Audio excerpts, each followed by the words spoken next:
మన దేశంలో వ్యవసాయాన్ని 4 కార్పొరేట్ కంపెనీలు కబళిస్తున్నాయని ఏఐకేఎస్ జాతీయ ప్రధాన కార్యదర్శి విజ్జు కృష్ణ ఆవేదన వ్యక్తం చేశారు. విత్తనాలు, పురుగుల మందులు ఆ కంపెనీల గుప్తాధిపత్యంలోనే నడుస్తున్నాయని ఆరోపించారు.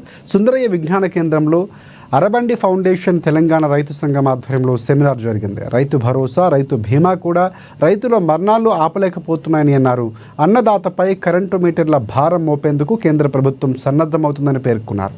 సరళీకరణ విధానాల ప్రభావం వ్యవసాయ రంగంపై పడిందన్నారు.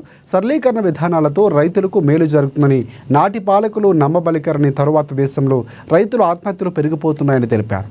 ఈ కార్యక్రమంలో మాజీ వీసీ రాచిరెడ్డి, అరబండి వేణుప్రసాద్, మాజీ ఎమ్మెల్యే జూలకంటి రంగారెడ్డి, టి సాగర్, పోతునేని సుదర్శన్ రావు, శోభనా నాయక్, అలాగే మనోహర్ తదితరులు పాల్గొన్నారు.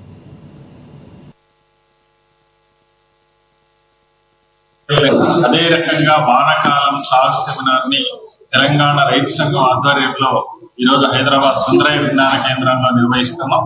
వ్యవసాయ రంగంలో వస్తున్నటువంటి మార్పులు, వాతావరణంలో వస్తున్నటువంటి మార్పులు, కేంద్ర రాష్ట్ర ప్రభుత్వాలు తీసుకుంటున్నటువంటి విధానాల మీద సమగ్రంగా చర్చించి భవిష్యత్తు కార్యాచరణని, అదే రకంగా రాబోయేటువంటి కాలంలో ప్రభుత్వానికి చేయాల్సినటువంటి సూచనలు కూడా దీంట్లో చర్చించడం జరిగింది.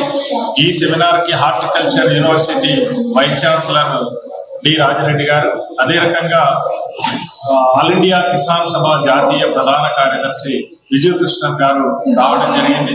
ఈరోజు కేంద్ర ప్రభుత్వం అనుసరిస్తున్నటువంటి కార్పొరేట్ అనుకూల విధానాలు, వ్యవసాయానికి వ్యతిరేకంగా ఉండేటువంటి విధానాల మీద రాబోయేటువంటి